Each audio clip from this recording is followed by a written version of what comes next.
আসসালামু আলাইকুম। আশা করি সবাই ভালো আছেন। শুক্রবার মার্কেট বন্ধ। পুঁজিবাজার সংক্রান্ত কিছু তথ্য জানাবো। যারা পুঁজিবাজারের সাথে সম্পর্ক আছে, যাদের বিনিয়োগ আছে, তাদের জন্য এই নিউজগুলো কিছুটা গুরুত্বপূর্ণ ভূমিকা পালন করতে পারে। সতর্কীকরণ, এটি শিক্ষণীয় আলোচনা মাত্র। স্টক আমার কোনো বাইসেল নির্দেশ করে না। নিজ দায়িত্বে বাইসেল সম্পন্ন করবেন। পুঁজিবাজার ঝুঁকিপূর্ণ, জেনে শুনে বুঝে বিনিয়োগ করুন।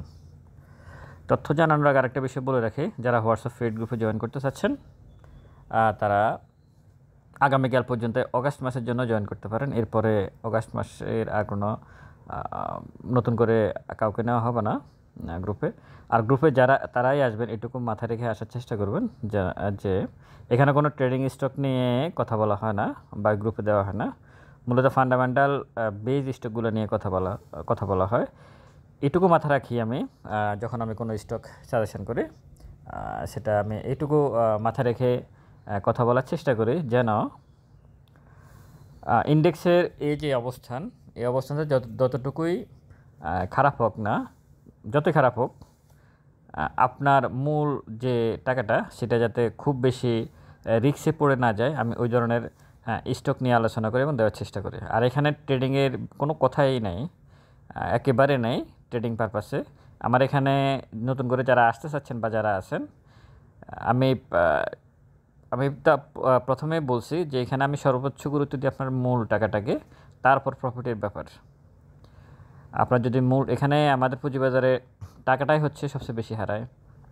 তো সেই দিক বিবেচনা করে আমার প্রথম 10টা প্রায়োরিটি থাকে, যে মানে 10 নম্বর সিরিয়ালে 10 নম্বর পর্যন্ত প্রায়োরিটি থাকে যে আপনার মূল টাকাটা সেভ থাকে।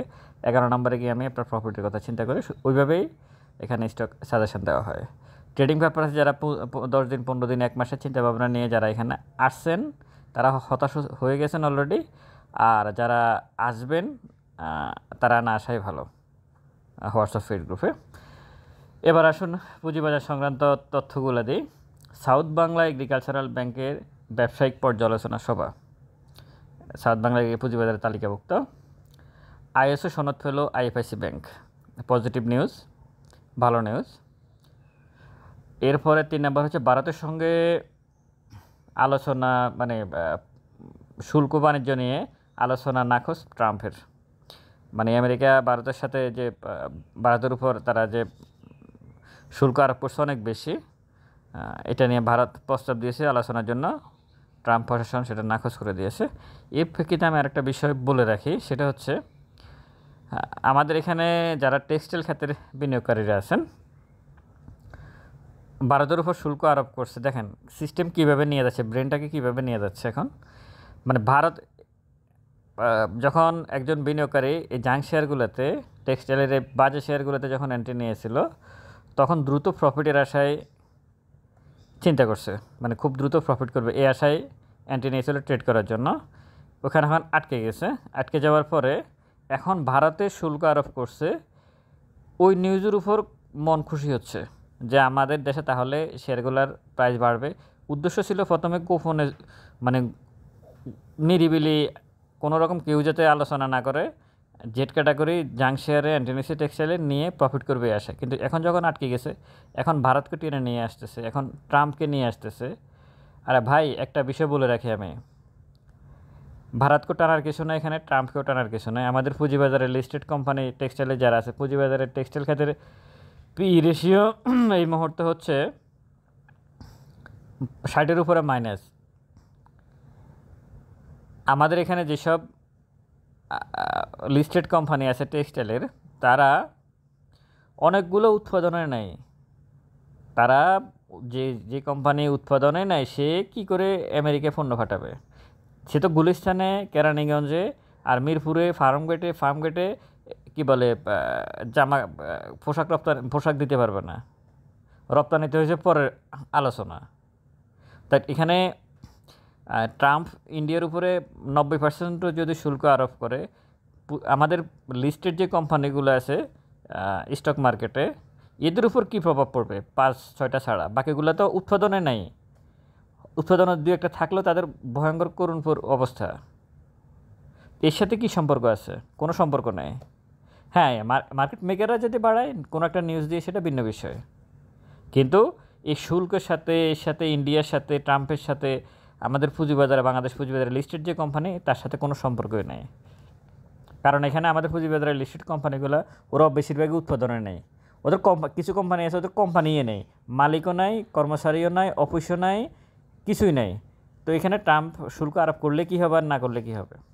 যাই হোক, এরপরে যদি আমি বলি নিলামে ডলার কিনতেছে বাংলাদেশ ব্যাংক, এটির ব্যাপারে একটা বিষয় হচ্ছে এখন কেন নিলামে ডলার কিনতে হবে বাংলাদেশ ব্যাংকে। একটা নিউজ দেখলাম আমি যে এখানে ডলারের পতন ঠেকানোর জন্য মূলত এই কাজটা করা হচ্ছে।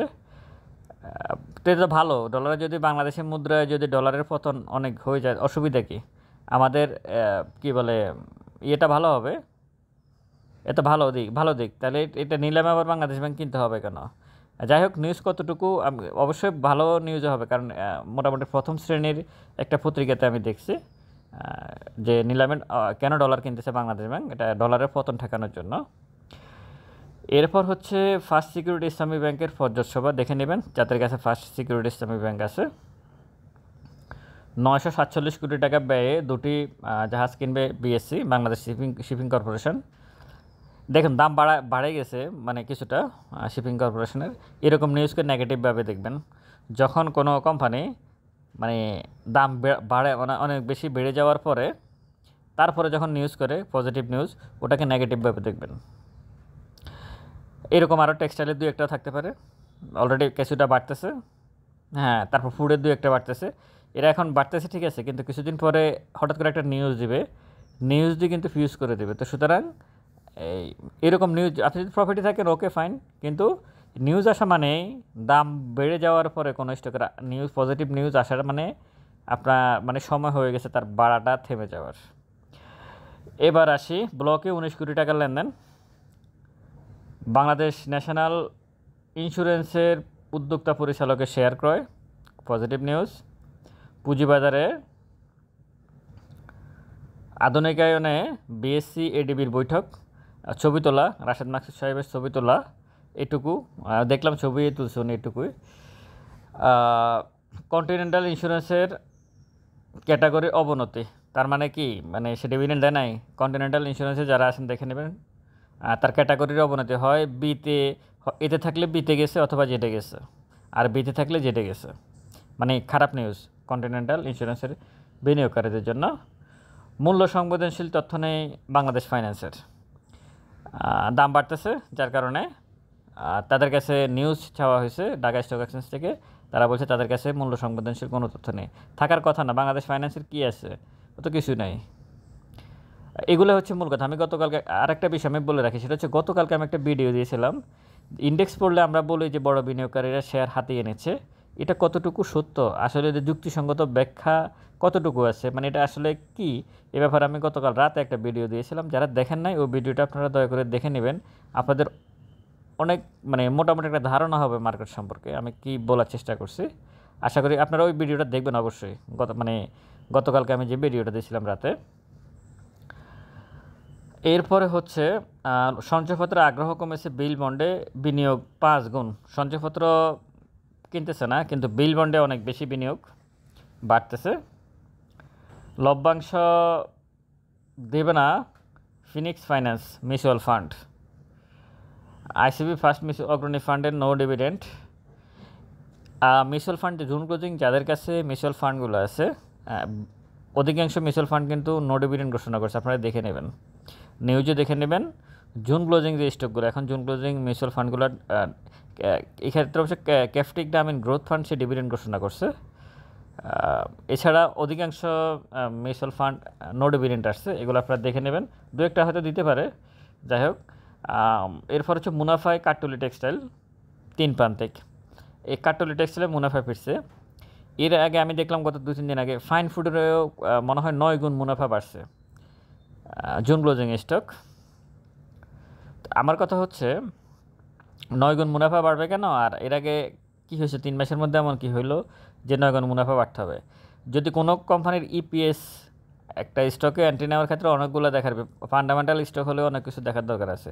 ইপিএসে ধারাবাহিকতাও যদি না থাকে চিন্তা ভাবনা করতে হবে। হঠাৎ করে বেড়ে গেলো, হঠাৎ করে কমে গেলো, এগুলা দেখাশোনার ব্যাপার আছে। সিআরআর ঘাটতিতে আল রাফা ইসলামী ব্যাংকের জরিমানা, তার হলো যে বিষয়টা আছে তারা সেটা রাখতে পারে নাই, বাংলাদেশ ব্যাংক তাদেরকে জরিমানা করছে।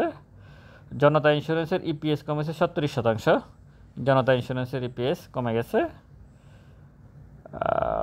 আর হচ্ছে অগাস্টের 5 দিনে রেমিটেন্স এসেছে 4,000 কোটি টাকা। অগাস্টের এই 5 দিনে রেমিটেন্স এসেছে 4,000 কোটি টাকা, অবশ্যই পজিটিভ দিক।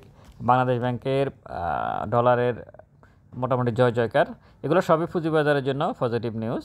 কারণ আমি মনে করি যত বেশি ডলার যোগ হবে তত বেশি মানে বাংলাদেশের মুদ্রার আমাদের মান বাড়বে। এগুলো সবই মার্কেটের জন্য। সঞ্চয়পত্রের যে সুদের হার কমে যাওয়া, এখন ব্যাংকের যে সুদ হার সেটাও যদি কমে যায়, এটাতে অনেকগুলো বিষয় হবে। ব্যাংকের সুদ হার কমে গেলে সেটাতে আস্তে আস্তে বিনিয়োগকারীরা এদিকে আসবে, প্লাস এবং ব্যাংকও আস্তে আস্তে এদিকে আসবে। ব্যাংকের ছাড়া, মার্চেন্ট ব্যাংকের আসলে ইনভেস্ট ছাড়া পুঁজিবাজার কখনোই অনেক উপরে যাওয়ার সম্ভাবনা ক্ষীণ। ব্যাংকগুলোকে এগিয়ে আসতে হবে। 1996 সাল 2010 সালে কিন্তু ব্যাংকই এগিয়ে আসছিল। হ্যাঁ, অনেক উপরে যাইতে হবে ব্যাপারটা এমন না, বেশি উপরে যাওয়া ভালো না। আর যেভাবে পড়ছে গত 2 বছর 3 বছরের মার্কেট, সেটা কোনোটাই ভালো না। কিন্তু দুর্ভাগ্যজনক হলেও আমাদের এই মার্কেটের কোনো স্থিতিশীলতা নাই। মনে চাইলে বাড়ে, মনে চাইলে কমে। বড়রা যেভাবে চাচ্ছে, নীতি নৈতিকতার অনেক বেশি ঘাটতি আছে তাদের, যার কারণে মার্কেট এরকম আচরণ করে। তারা শুধু টেলিভিশন মার্কেট যখন পড়ে তখন টেলিভিশন টক শোতে এসে তারা শুধু আপনাদেরকে মানে সান্ত্বনামূলক কথা বলে, এটুকুই। কিন্তু যা হবার আপনার টাকার সেটা হয়ে যায়। সব কিছু মিলিয়ে এই তথ্যগুলো আমি দিলাম আপনাদেরকে, যাদের হাতে। বিশেষ করে এর মধ্যে গুরুত্বপূর্ণ হচ্ছে ভারতের সাথে বাণিজ্য চুক্তি নিয়ে টেক্সটাইল খাতের বিনিয়োগকারীদের যে চিন্তাভাবনা, এটা ভুল একটা চিন্তাভাবনা। আর দ্বিতীয় গুরুত্বপূর্ণ বিষয় হচ্ছে সেটা হচ্ছে মূল্য সঞ্চয়পত্রে আগ্রহ কম, বিল ফান্ডের বিনিয়োগ 5 গুণ। এটা অবশ্যই একটা গুরুত্বপূর্ণ বিষয়। আর হচ্ছে এর বাহিরে আমি যদি বলি, ডলার বৃদ্ধি পাচ্ছে আমাদের বাংলাদেশ ব্যাংকের, এটাও খুবই পজিটিভ দিক। তো এই সব কিছু মিলিয়ে আপনাদের এই নিউজগুলো কিছুটা কাজে লাগতে পারে। আমি আবার বলে রাখি, সতর্কীকরণটা আপনারা দেখে নেবেন। হোয়াটসঅ্যাপ ফ্রেড গ্রুপে যারা জয়েন করতে চাচ্ছেন অগাস্ট মাসের জন্য, তারা আগামীকালকের মধ্যেই জয়েন করতে পারেন। ভালো থাকুন, ভিডিওটা শেয়ার করুন। আসসালামু আলাইকুম।